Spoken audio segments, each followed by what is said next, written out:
ओम नमः शिवाय। 20 फरवरी 2023 दिन सोमवार को साल की पहली सोमवती अमावस्या मनाई जाएगी।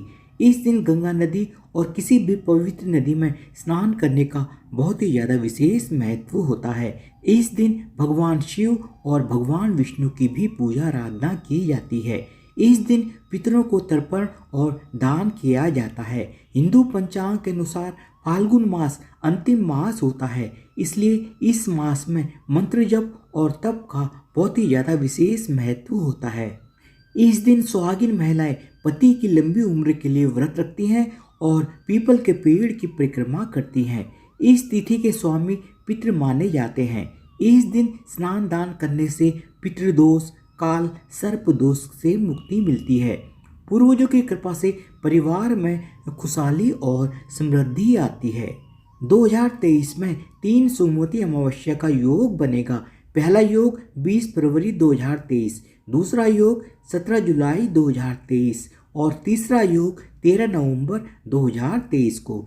फाल्गुन सोमवती अमावस्या का मुहूर्त तिथि आरंभ होगी 19 फरवरी 2023 शाम 4:18 पर और तिथि का समापन होगा 20 फरवरी 2023 दोपहर 12:35 पर। इस दिन दान का मुहूर्त 20 फरवरी को सुबह 7 बजे से लेकर सुबह 8:25 तक है। पूजा मुहूर्त 20 फरवरी को सुबह 9:50 से लेकर सुबह 11:15 तक है। शिव योग 20 फरवरी 2023 को सुबह 11:03 से लेकर 21 फरवरी 2023 सुबह 6:57 तक है। सोमवती अमावस्या का महत्व। धार्मिक मान्यताओं के अनुसार सोमवती अमावस्या का विशेष महत्व होता है। इस पावन दिन पितरों का तर्पण करने से उनका विशेष आशीर्वाद प्राप्त होता है और जीवन में सुख समृद्धि की प्राप्ति होती है।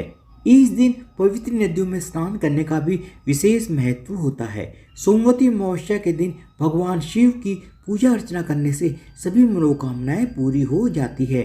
इस पावन दिन भगवान विष्णु और माता लक्ष्मी की पूजा करना भी बहुत ही ज़्यादा शुभ माना जाता है। सोमवती अमावस्या की पूजा विधि। सुबह जल्दी उठकर स्नान करें। इस दिन पवित्र नदी या सरोवर में स्नान करने का महत्व बहुत ही अधिक होता है। आप घर में भी नहाने के पानी में गंगाजल मिलाकर स्नान कर सकते हैं। स्नान करने के बाद घर के मंदिर में दीप प्रज्वलित करें। सूर्य देव को अर्घ्य दें।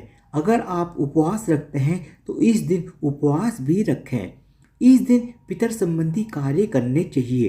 पितरों के निमित्त तर्पण और दान करना चाहिए। इस पावन दिन भगवान का अधिक से अधिक ध्यान करना चाहिए। इस पावन दिन भगवान विष्णु की पूजा का विशेष महत्व होता है। इस दिन विधि विधान से भगवान शंकर की पूजा अर्चना भी करनी चाहिए। सोमवती अमावस्या की व्रत कथा। कथा के अनुसार एक गरीब ब्राह्मण का परिवार था। इसमें पति पत्नी के अलावा एक पुत्री भी थी। आयु के अनुसार पुत्री धीरे धीरे बड़ी होने लगी। बढ़ती उम्र के साथ उसमें स्त्रियों के गुणों का भी विकास होने लगा। वह बहुत ही सुंदर, सुशील और सर्वगुण संपन्न थी, लेकिन गरीब होने के कारण उसका विवाह नहीं हो पा रहा था। एक दिन उस ब्राह्मण के घर एक साधु महाराज पधारे। कन्या की सेवा से साधु महाराज का मन बहुत ही ज़्यादा प्रसन्न हुआ। उन्होंने कन्या को लंबी आयु का आशीर्वाद दिया और यह भी कहा कि इस कन्या की हथेली में विवाह का योग्य नहीं है।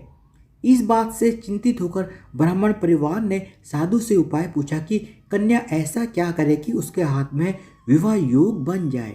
साधु ने कुछ देर विचार करने के बाद अपने ध्यान के आधार पर बताया कि कुछ दूरी पर एक गांव में सोना नाम की एक धोबिन जाति की महिला अपने बेटे और बहू के साथ रहती है, जो बहुत ही संस्कारों से संपन्न तथा पतिपरायण और निष्ठावान है। यदि यह कन्या उसकी सेवा करे और इसके विवाह में वह महिला अपनी मांग का सिंदूर लगा दे, उसके बाद इस कन्या का विवाह हो जाएगा और इस कन्या का विधवा योग मिट सकता है। साधु ने यह भी कहा कि वह महिला कहीं भी आती जाती नहीं है।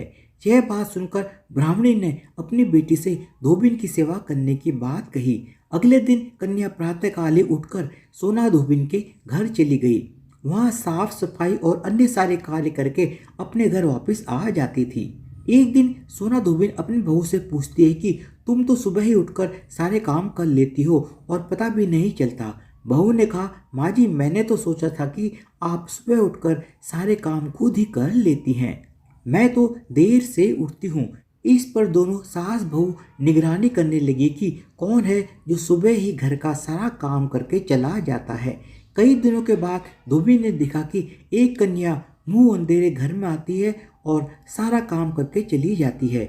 जब वह जाने लगी तो सोना धोबिन उसके पैरों पर गिर पड़ी। पूछने लगी कि आप कौन है और इस तरह छुपकर मेरे घर में काम क्यों करती हैं। तब कन्या ने साधु द्वारा कही हुई बात सोना धोबिन को बताई। सोना धोबिन पतिपरायण थी, उसमें तेज था, वह इस बात के लिए मान गई। सोना धोबिन के पति थोड़ा अस्वस्थ थे। उसने अपनी बहू से अपने लौट आने तक घर पर ही रहने को कहा।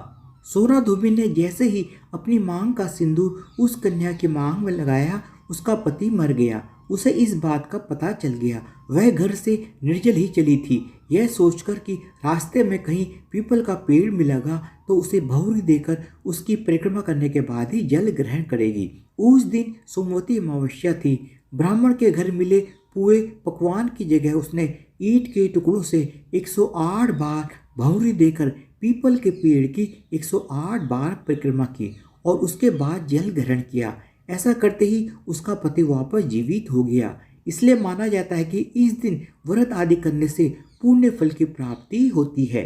धन्यवाद। आप सबको फाल्गुन मास की सोमवती अमावस्या 2023 की बहुत बहुत शुभकामनाएं और प्लीज़ मेरे चैनल को सब्सक्राइब भी कर दीजिएगा विद बेल आइकन, ताकि मैं जो भी नया वीडियो डालूं उसका नोटिफिकेशन आपको मिल जाए। धन्यवाद।